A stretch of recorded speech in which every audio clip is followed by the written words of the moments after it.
Здравствуйте, с вами «Кинолетопись Якутии». В октябре этого года исполняется 60 лет со дня основания якутского телевидения. И кто может рассказать нам о нем подробно, как не человек, который возглавлял якутское телевидение на рубеже 20 и 21 веков. Это Петров Николай Иннокентьевич. Николай Иннокентьевич, здравствуйте. Здравствуйте.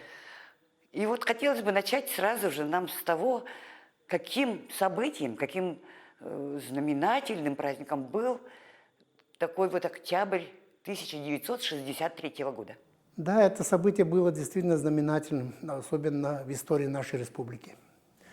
Почему? Да потому что якутяне еще не знали, что такое голубой экран. Впервые вот такое новое явление науки пришло к нам с какого-то маленькой нашей студии. Поскольку в 60-е годы еще не было космосвязи, космического телевидения еще не было, поэтому руководство страны решило построить небольшие студии во всех регионах. Эти студии были очень-очень маломощными. На них возлагалась только одна задача – транслировать то, что передается им. Ну и поскольку, как говорится, это национальная республика, это население Якутии, нам разрешали небольшие информационные выпуски. Вот такое было наше телевидение. А этот голубой огонек уже пришел в Якутск. В канун 46-й годовщины октября открыта еще одна северная телестудия.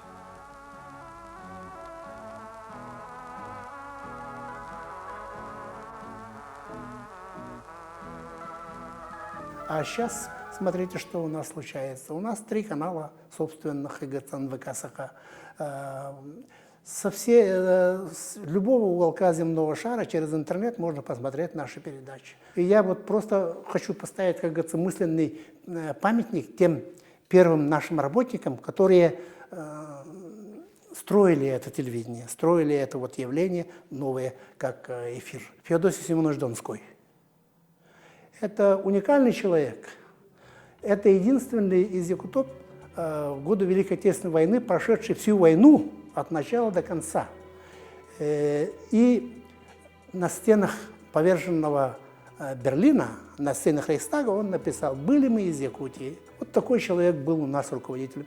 Он стал сам, один, набирать свои кадры. В том числе вот первого диктора Лиру Белорусскую, первого нашего главного режиссера Афанасия Филиппова, это был театральный режиссер. Он выбирал редактора, писателя Петра Ивановича Филиппова. Чуть попозже к нему присоединился Павел Николаев. Плюс к ним был у нас художник Николай Дмитриевич Ефремов. К ним руководителем телевидения назначили Ивана Афанасьевича Петрова. Это бывший заместитель министра культуры. Вот эти люди начали строить наше телевидение. Они же не знали, что делать. Если бы было московское телевидение, смотрели бы экран и учились бы у них. А у них этой возможности не было. Поэтому они придумывали сами. И знаете, что они сделали первым делом? Они взялись за спектакль.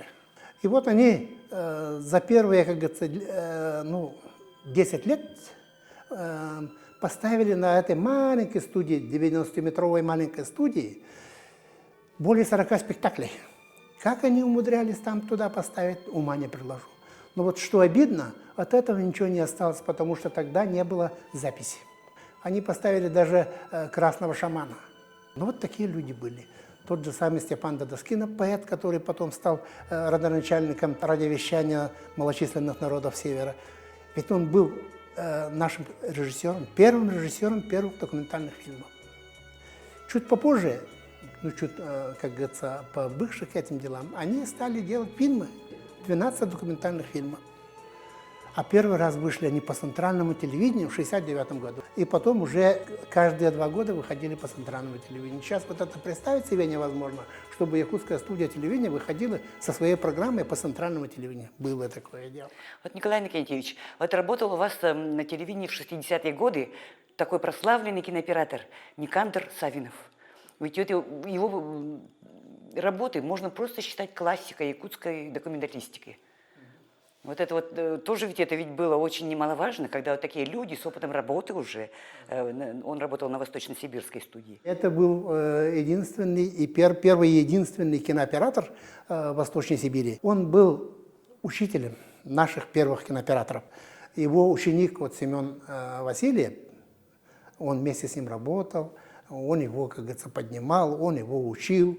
Ну и другие наши кинооператоры много у него поучились. Этот санта-Барбарский парень, он был действительно один из первых наших, ну первый кинооператор нашей республики. И мы его память очень чтим, его фотографии у нас есть. Мы, как говорится, знаем, что такой человек есть. Знаете, у нас есть небольшой музей при нашей компании. Мы через этот музей пропускаем всех тех работников, которые приходят на работу.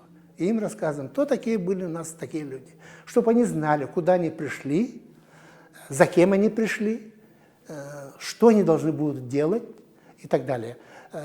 Ну, знаете, у творческих людей пример «сделай как я», он очень важен. На телевидении нужно долго учиться.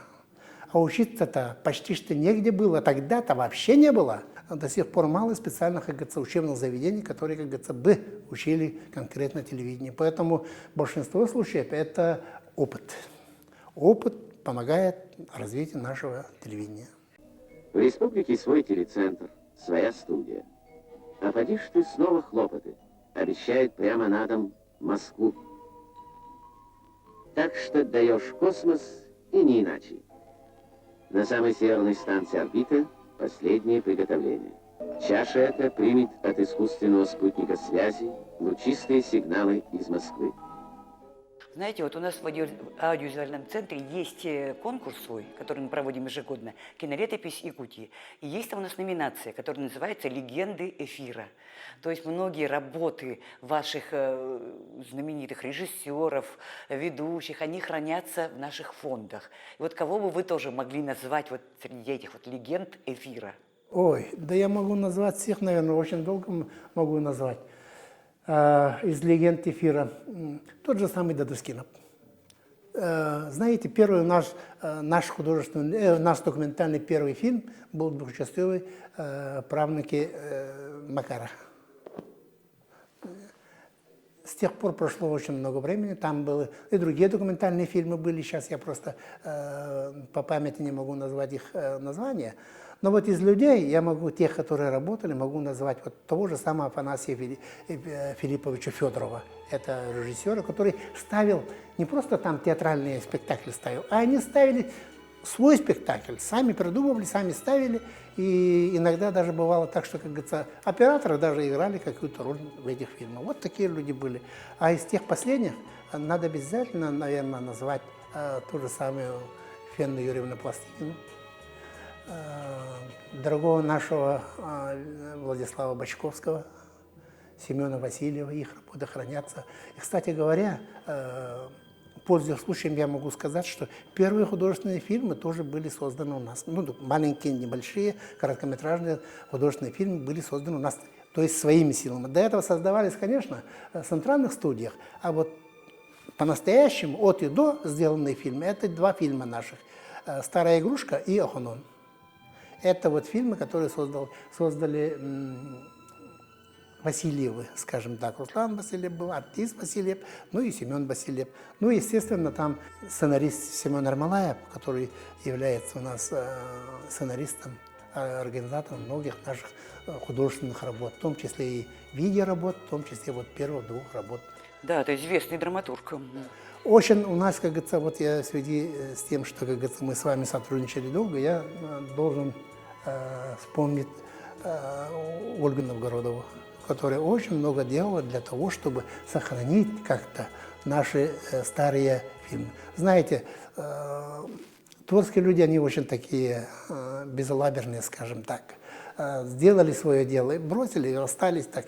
Потом кому-то надо это собирать, кому-то надо это оформить, и потом только после этого это остается в нашем архиве. Поэтому для архивирования материала Ольга Иннокентьевна, она очень много сделала. Вот давайте сейчас, наверное, поздравим всех тех, кто причастен вот к свету этого голубого экрана, с предстоящим юбилеем. Вы знаете, первый официальный эфир, который был 8 октября 1963 года, маленькой этой нашей студии собрались 70 человек. Как они туда вместились, как они там это провели, это уму непостижимо. Но тем не менее, это была Лира Белорусская ведущая и Юрий Федорович Дерфель, сценарист этой программы.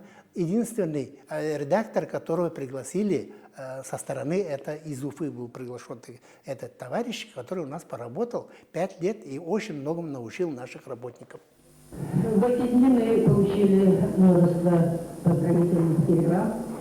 Нас поздравляют Управление по телевидению и радиовещанию Москва, телерадиокомпания «Амур», наши коллеги из Хабаровска, гостелерадиокомпания Казахстана, еврейская телерадиокомпания «Бирма», Тувинская телекомпания, телекомпания Кыргызстана, телекомпания Сыктывкара, дальневосточная телекомпания, телекомпания коллеги из Калининграда. Вот невозможно перечислить все телеграммы, которые прислали нам наши друзья, наши коллеги.